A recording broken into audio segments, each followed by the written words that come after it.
Hello students,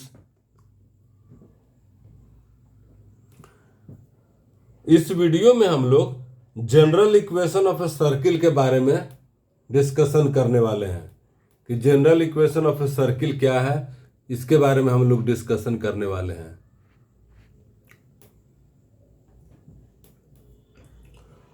तो हम लोग सेकेंड डिग्री का जो जनरल इक्वेशन रहता है इन एक्स एंड वाई, उसके बारे में हम लोग डिस्कशन कर लेते हैं कि general equation of second degree in x and y, उसका किस तरह से general equation of second degree in x and y क्या होता है।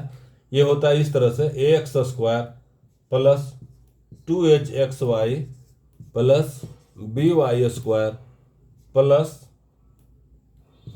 2gx plus 2fy plus c बराबर 0। ये जो है वो general equation of second degree in x and y है। इसको इस तरह से हम लोग लिखते हैं a x square plus 2hxy plus b y square plus 2gx plus 2fy plus c. ये रिप्रेजेंट करेगा सर्किल को, ये लिखेंगे इसको कि general equation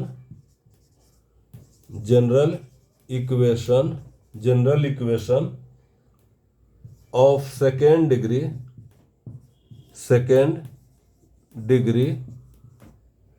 general equation of second degree in x and y, मतलब ये हुआ a x square plus 2hxy plus b y square plus 2gx plus 2fy plus c बराबर 0 हुआ। ये रिप्रेजेंट करेगा सर्किल को, रिप्रेजेंट से सर्किल। ये सर्किल को कब रिप्रेजेंट करेगा? जब a बराबर b हो जाएगा, जो कि साइमल्टेनियस 0 नहीं होगा, और h बराबर जो है वो 0 हो जाएगा, और उसके बाद जो रेडियस होना चाहिए g square plus f square minus c जो है वो ये पॉजिटिव होना बहुत जरूरी है। अगर ये निगेटिव होगा तो इमेजिनरी सर्किल बनेगा, निगेटिव होगा तो ये इमेजिनरी सर्किल बनेगा। अगर 0 हो जाएगा तो पॉइंट सर्किल बनेगा। अगर पॉजिटिव रहेगा तब रियल सर्किल बनेगा। तो ये कंडीशन है जनरल इक्वेशन को रिप्रेजेंट करने के लिए कि सेकेंड डिग्री का जो जनरल कर्व रहेगा वो कब रिप्रेजेंट करेगा सर्किल को रिप्रेजेंट करने के लिए ये कंडीशन होना बहुत जरूरी है। ए बराबर बी होना चाहिए, मतलब कोफिशिएंट ऑफ एक्स स्क्वायर बराबर कोफिशिएंट ऑफ वाई स्क्वायर। ये देखिए यहाँ कोफिशिएंट ऑफ एक्स स्क्वायर बराबर होना चाहिए कोफिशिएंट ऑफ वाई स्क्वायर, और टर्म कंटेनिंग एक्स वाई का टर्म जो है वो 0 होना चाहिए, मतलब कि एक्स वाई का कोई टर्म नहीं होना चाहिए। और रेडियस जो है वो रियल होना चाहिए, g square plus f square minus c जो है वो ये पॉजिटिव होना चाहिए।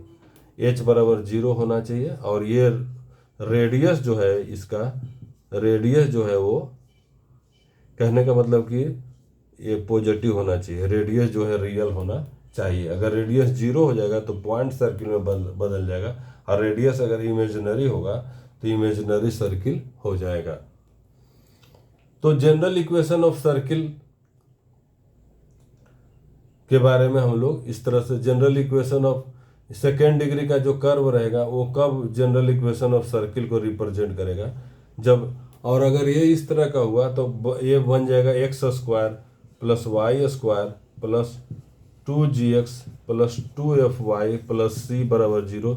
यही जनरल इक्वेशन ऑफ सर्किल बनेगा, x square plus y square plus 2gx plus 2fy plus c बराबर 0। यही जनरल इक्वेशन ऑफ सर्किल बनेगा। इसको हम लोग स्टैंडर्ड इक्वेशन है, जिसका सेंटर रहेगा minus g comma minus f, और रेडियस इसका हो जाए g square plus f square minus c रहेगा अंडर रूट में, वो रेडियस हो जाएगा। इसके बारे में हम लोग और डिस्कस करते हैं। जनरल इक्वेशन ऑफ सर्किल के बारे में हम लोग बात करते हैं।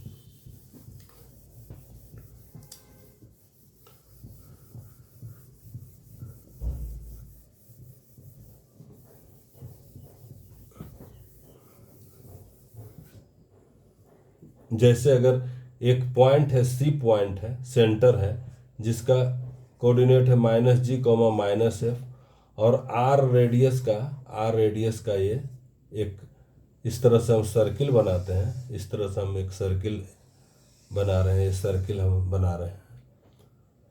तो यहाँ पर जो है वो ये पॉइंट P है, ये पॉइंट P है जिसका कोऑर्डिनेट है x, y। तो इसका जनरल इक्वेशन होता है, देखिए, x -g माने x + g whole square plus y -f y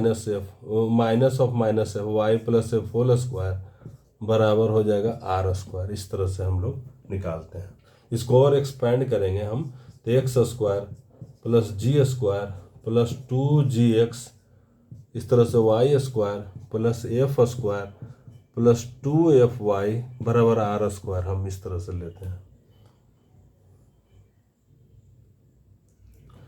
या इसको हम इस तरह से करेंगे कि x का whole square x² + 2x × g है, फिर प्लस यहाँ पर g² करेंगे और -g² कर देंगे, प्लस यहाँ पर हम x को x + g का होल स्क्वायर के रूप में कंप्लीटिंग स्क्वायर कर रहे हैं। फिर यहाँ करेंगे y² + 2y × f करेंगे, फिर प्लस f² और फिर -f², इस तरह से करेंगे।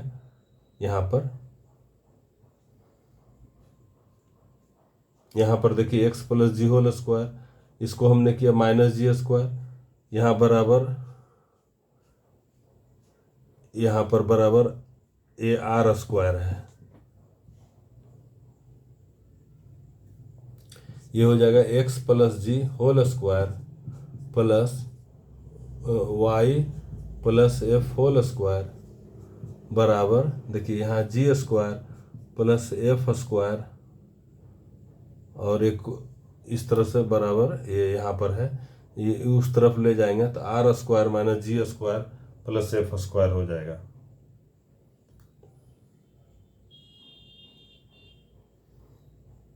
तो कहने का मतलब है -c है, ये अंडर रूट है, इसका होल स्क्वायर हो जाएगा। इस तरह से करेंगे तब ये रेडियस r के बराबर हो जाएगा, ये रेडियस r हो जाएगा, ये r² के बराबर हो जाएगा। r बराबर यहाँ होगा g² जोड़ f² - c under root, r बराबर इतना होगा g² + f² - c under root. कहने का मतलब है कि हम जो जनरल इक्वेशन है मेरा, उससे हम निकालने का प्रयास कर रहे हैं, इसका सेंटर क्या होगा और रेडियस क्या होगा। तो अगर इस तरह से रहेगा मेरा equation x² + y² + 2gx + 2fy + c = 0, ये जनरल इक्वेशन है जिसका सेंटर जो है इसका -g, -f है, सेंटर है, और रेडियस जो है इसका ये हो जाएगा g² + f² - c under root, ये हो जाएगा इसका रेडियस। किस तरह से निकला, देखिए यहाँ पर x² करेंगे प्लस 2x × g करेंगे, फिर प्लस इसको करेंगे g², फिर -g² उतना करेंगे, फिर प्लस y करेंगे y² 2y × f, फिर प्लस f² करेंगे -f² करेंगे प्लस c = 0। यहाँ पर ये -f² है, यहाँ पर देखिए इस तरह से। अब इसको हम करेंगे तो x + g whole square plus y + f whole square बराबर, देखिए यहाँ पर हो जाएगा g² + f² और -c उस तरफ ले करके गए हम। तो जब इसका इस तरह से रहेगा, इसका अंडर रूट अब हम इस तरह से बनाते हैं, x + g, x -g इसका whole square plus y -f इसका होल स्क्वायर बराबर होता है g square plus f square minus c under root इसका होल स्क्वायर होता है, इसका होल स्क्वायर होता है, इसका होल स्क्वायर होता है। G square plus f square minus c under root whole square होता है।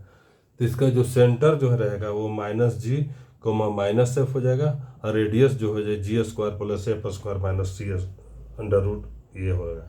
अब ये क्वांटिटी अगर पॉजिटिव रहेगा तो रियल सर्किल बनेगा, ये क्वांटिटी अगर जीरो रहेगा तो वो पॉइंट सर्किल बनेगा, और ये क्वांटिटी अगर निगेटिव रहेगा तो वो बन जाएगा मतलब कि इमेजिनरी सर्किल बन जाएगा, तब वो इमेजिनरी सर्किल बन जाएगा, तब वो इमेजिनरी सर्किल बन जाएगा। अगर ये रहेगा, इस पर हम लोग रेडियस पर हम लोग और डिस्कस कर लेते हैं कि रेडियस रहेगा अगर इसका सेंटर तो minus g comma minus f हो जाएगा और radius g square plus f square minus c under root ये हो जाएगा। तो अगर रेडियस अगर ये पॉजिटिव रहेगा, अगर रेडियस पॉजिटिव रहेगा, सेंटर तो रियल ही रहेगा, सेंटर तो रियल रहेगा, लेकिन सर्किल जो है वो रियल बनेगा इमेजिनरी बनेगा कि पॉइंट बनेगा, उसके बारे में हम लोग डिस्कस कर लेते हैं। रेडियस आर बराबर दिया हुआ है, आर बराबर रेडियस जो है यही रेडियस है आर जिसको लिख रहे हैं g square plus f square minus c under root. तो ये जो अंडर रूट के अंदर में तो ये g square plus f square minus c अगर ये पॉजिटिव रहेगा, ये पॉजिटिव रहेगा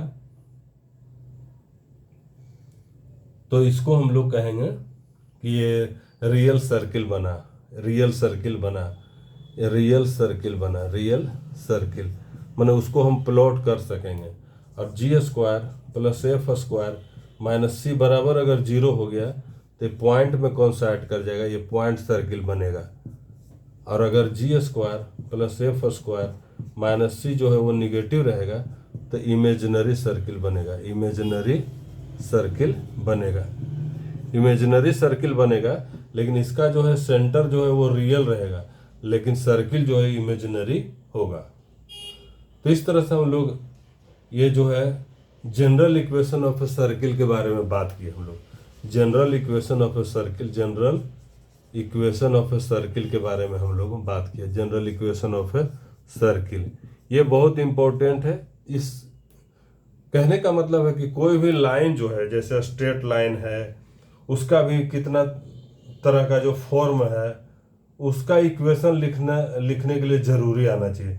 सबसे पहले तो जैसे कोऑर्डिनेट ज्योमेट्री में पहले इंक्लिनेशन के बारे में बहुत क्लियर होना चाहिए, कॉन्सेप्ट इंक्लिनेशन के बारे में बहुत क्लियर होना चाहिए, स्लोप के बारे में बहुत क्लियर होना चाहिए। और स्लोप जो कहने का मतलब कि टेंजेंट जिसका टैन थीटा, थीटा अगर इंक्लिनेशन है तो उसका स्लोप टैन थीटा होगा। अब हमको टेंजेंट का जो है वो रेंज पता होना चाहिए कि टेंजेंट जो स्लोप है उसका रेंज माइनस इन्फिनिटी से प्लस इन्फिनिटी होता है, तो ये हमको पता होना चाहिए। तब इससे हम लोग जनरल स्ट्रेट लाइन का इक्वेशन लिखना सीखेंगे। और जब जनरल स्ट्रेट लाइन का इक्वेशन सीख जाएंगे लिखना, तब फिर हमको और सब पेयर ऑफ स्ट्रेट लाइन हुआ उसका भी इक्वेशन हम लोग समझ जाएंगे, फिर सर्किल का इक्वेशन हम लोग समझ जाएंगे। तो कहने का मतलब है कि कोऑर्डिनेट ज्योमेट्री पढ़ने के लिए जो है वो फंडामेंटल क्लियर होना बहुत ज़रूरी है। और इसको जो है वो सीक्वेंस में ही पढ़ा जा सकता है कोऑर्डिनेट ज्योमेट्री को। सबसे पहले आपको ज्योमेट्री का बहुत अच्छा होना चाहिए, क्लास 9 और 10 का ज्योमेट्री पूरा अच्छी तरह से कॉन्सेप्ट उसका होना चाहिए। उसके बाद मतलब फिर जो है वो स्ट्रेट लाइन का जो कॉन्सेप्ट बहुत अच्छी तरह से होना चाहिए, मतलब स्ट्रेट लाइन में फिर इंक्लिनेशन के बारे में पूरा कॉन्सेप्ट होना चाहिए, फिर स्लोप लिखने के लिए क्लियर होना चाहिए, फिर उसका जो इक्वेशन ऑफ स्ट्रेट लाइन है वो लिखने के लिए क्लियर होना चाहिए। इतना बेसिक रिक्वायरमेंट है। उसके बाद में फिर देखिए general equation in second degree का कर्व है, फर्स्ट लीनियर इक्वेशन किसको कहते हैं, सेकेंड डिग्री का कर्व का मतलब क्या हुआ, उसका ज्योमेट्रिकल मीनिंग क्या हुआ। तब उससे फिर हम लोग कोनिक सेक्शन का जो है उसका डेफिनेशन को हम लोग को पता होना चाहिए। अब हम लोग जैसे यहाँ पर सर्किल के बारे में डिस्कस किए तो जनरल इक्वेशन ऑफ सर्किल का, तो इस तरह से हम लोग जो है वो, और आगे के वीडियो में हम लोग बात करेंगे कि सर्किल के बाहर में एक पॉइंट है या अंदर में पॉइंट है या सर्किल पर पॉइंट है, कि position of a point with respect to a circle, उसके बारे में हम लोग डिस्कस करेंगे कि वो कोई भी पॉइंट हम लेंगे तो वो सर्किल के अंदर में है या सर्किल पर है या सर्किल के बाहर है, इसके बारे में हम लोग और डिस्कस करेंगे। तो हम लोग जनरल इक्वेशन ऑफ सर्किल के बारे में क्लियर हम लोग समझ चुके हैं। ये भी सेकेंड डिग्री का कर्व है जिसमें से कोफिशिएंट ऑफ एक्स स्क्वायर बराबर है कोफिशिएंट ऑफ वाई स्क्वायर, और एक्स इंटू वाई का जो टर्म रहता है इसमें जीरो रहता है। तो इस तरह का इक्वेशन जो रहेगा वो सर्किल को रिप्रेजेंट करेगा, और इस तरह का सर्किल इक्वेशन सब मस्ट सर्किल को रिप्रेजेंट करेगा, जिसका सेंटर होगा -g, -f, और रेडियस होगा g² + f² - c under root. ये -g, -f मतलब g और f ये समझिए नहीं कि निगेटिव है, ये रियल नंबर है, g रियल नंबर है, f रियल नंबर है, c रियल नंबर है। तो कहने का मतलब है कि कोई भी वैल्यू ले सकता है, निगेटिव पॉजिटिव अभी हम नहीं कह सकते हैं, लेकिन हमने एक जनरल फॉर्म लिया है। इस तरह का ये जनरल फॉर्म होता है, ये सर्किल का, ये डेफिनेशन से आया है, ये सर्किल का डेफिनेशन से आया है। और ये भी हम लोग कुछ वीडियो में, हम लोग पिछले वाला वीडियो में हम लोग प्रूफ किए हैं कि ये जो second degree in x and Y वो सर्किल को रिप्रेजेंट करेगा, उसके बारे में भी हम लोग जान चुके हैं। तो इसमें हम लोग ने डिस्कशन किया कि इस जनरल इक्वेशन ऑफ सर्किल का सेंटर क्या होगा, रेडियस क्या होगा, और सर्किल का जो रेडियस रहेगा, रेडियस अगर रियल रहेगा तो रियल सर्किल बनेगा, रेडियस अगर जीरो हो जाएगा तो पॉइंट सर्किल बनेगा, और रेडियस अगर निगेटिव इमेज अगर इसके अंदर का जो टर्म रेडियस अगर कहने में इसके अंदर का ये अगर जीरो रह गया, लेस देन जीरो रहा, तब सर्किल जो है वो रेडियस जो है वो इमेजिनरी होगा, इसका मतलब सर्किल भी इमेजिनरी होगा। तो इस तरह से हमने समझाने का प्रयास किया कि जनरल इक्वेशन ऑफ सर्किल क्या है। अगर मेरा वीडियो अच्छा लगा हो तो अपने दोस्तों के साथ भी शेयर कीजिए। Thank you for watching.